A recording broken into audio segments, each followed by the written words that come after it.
नमस्कार, आपण पाहत आहात साप्ताहिक वासवी देवी प्रिंट अँड इलेक्ट्रॉनिक मीडियाचे व्हिडिओ न्यूज। आपल्या YouTube चॅनलला सबस्क्राइब करा आणि रहा अपडेट। लातूरची अस्मिता पुसणाऱ्या भाजपला आता ग्रामीण जनतेनेही धडा शिकवावा। पाखर सांगवीच्या सभेत आमदार अमित देशमुखांचा यलगार। गेल्या 60 वर्षात केशवराव सोनवणे, शिवराज पाटील चाकूरकर आणि विलासराव देशमुख साहेबांनी लातूरच्या विकासाचा जो डोंगर उभा केला, त्या आठवणी पुसून टाकण्याची भाषा करणाऱ्यांना लातूरकरांनी महापालिका निवडणुकीत त्यांची जागा दाखवून दिली आहे। आता वेळ आली आहे ती ग्रामीण भागाची। लातूरच्या अस्मितेवर घाला घालणाऱ्या भाजपला जिल्हा परिषद निवडणुकीतही धडा शिकवा, असे आवाहन माजी मंत्री आमदार अमित विलासराव देशमुख यांनी केलं।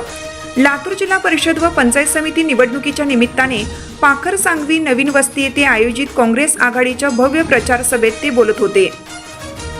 लातूर जिल्हा परिषद व पंचायत समिती निवडणुकीकरिता सुरू असलेल्या या निवडणूक प्रचारात पाखर सांगवी गट व गणातील तसेच गंगापूर गणातील काँग्रेस आघाडी उमेदवारांनी बाजी मारल्याचे चित्र सभेस मिळालेल्या मतदारांच्या प्रतिसादावरून दिसून आले।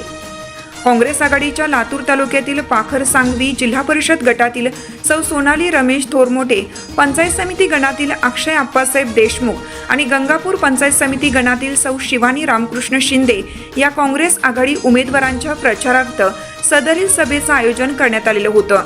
यावेळी राज्याचे माजी मंत्री आमदार अमित विलासराव देशमुख आणि उपस्थित सर्व मान्यवर यांच्या हस्ते श्रीफळ वाढवून पाखर सांगवी येथील प्रचाराचा शुभारंभ करण्यात आला।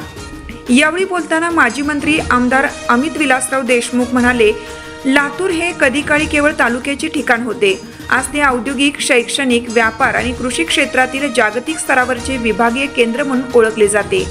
हा लौकिक आम्ही आदरणीय दिलीपराव देशमुख साहेबांच्या मार्गदर्शनाखाली पुढे नेत आहोत, असे आमदार देशमुख यांनी नमूद केलं। लातूर महापालिका निवडणुकीत भाजपने लोकनेते विलासराव देशमुख यांच्या स्मृती पुसण्याची भाषा केली होती। यावर टीका करताना अमित देशमुख म्हणाले की शहरातल्या जनतेने भाजपचे मनसुबे उधळून लावले आहेत। आता ग्रामीण भागातील मतदारांनी हीच विजयाची परंपरा पुढे नेण्याची गरज आहे। जर जिल्हा परिषदेवर काँग्रेसचा झेंडा फडकला तर ग्रामीण भागात भ्रष्टाचारमुक्त, पारदर्शक आणि गतिमान प्रशासन दिलं जाईल। प्रत्येक गावागावात मूलभूत सुविधांचे जाळे विणले जाईल, असे आश्वासन त्यांनी यावेळी दिलं।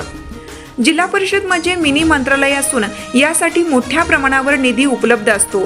तो आपल्या भागाच्या विकासासाठी खेचून आणायचा असून यासाठी आम्ही चांगले प्रामाणिक उमेदवार आपल्याला दिलेले आहेत आणि आपली सत्ता लातूर जिल्हा परिषदेत तिरंगा फडकल्यास आपल्या पाखर सांगवी भागाला अजिबात निधी कमी पडू दिला जाणार नाही, असा शब्द आमदार अमित देशमुख यांनी यावेळी दिला। जिल्हा परिषद निवडणुकीच्या रणधुमाळीत काँग्रेस आघाडीने आता जोरदार मुसंडी मारली आहे। पाखर सांगवी येथील सभेत मतदारांचा उत्साह पाहून आमदार देशमुख यांनी विश्वास व्यक्त केला की ज्याप्रमाणे महापालिकेत काँग्रेसने मुसंडी मारली तसाच निकाल जिल्हा परिषदेतही लागेल। यावेळी काँग्रेस आघाडीचे विविध उमेदवार, स्थानिक पदाधिकारी आणि पाखर सांगवी परिसरातील नागरिक मोठ्या संख्येने उपस्थित होते। सभेदरम्यान मतदारांनी आमदार अमित देशमुख यांच्या नेतृत्वावर विश्वास व्यक्त करत काँग्रेस विजयाचे नारे दिले।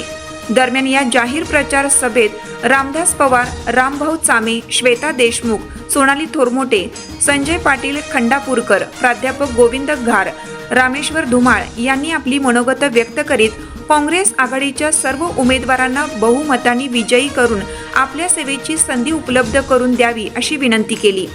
यावेळी ॲडव्होकेट समद पटेल, शीतल फुटाणे, रमेश थोरमोटे, नारायण कदम, गोविंद सोरले, जयप्रकाश नलावडे, रवी मोरे, अण्णासाहेब देशमुख, डॉक्टर सतीश कानडे, राम साळुंके, सुभाष शिंगण, तात्यासाहेब देशमुख, कलीम सय्यद, सूर्यकांत कातळे, महेश राजे गायकवाड, कृष्णा कोदळे, लखन साबळे, हरिभाऊ जाधव, अविनाश देशमुख, नारायण ढोरमारे, व्यंकटेश पुरी यांच्यासह पाखर सांगवी जिल्हा परिषद गट व गण यासह गंगापूर पंचायत समिती गणातील मतदार बंधू भगिनी, काँग्रेस आघाडीचे पदाधिकारी, सदस्य, कार्यकर्ते, परिसरातील नागरिक मोठ्या संख्येने उपस्थित होते।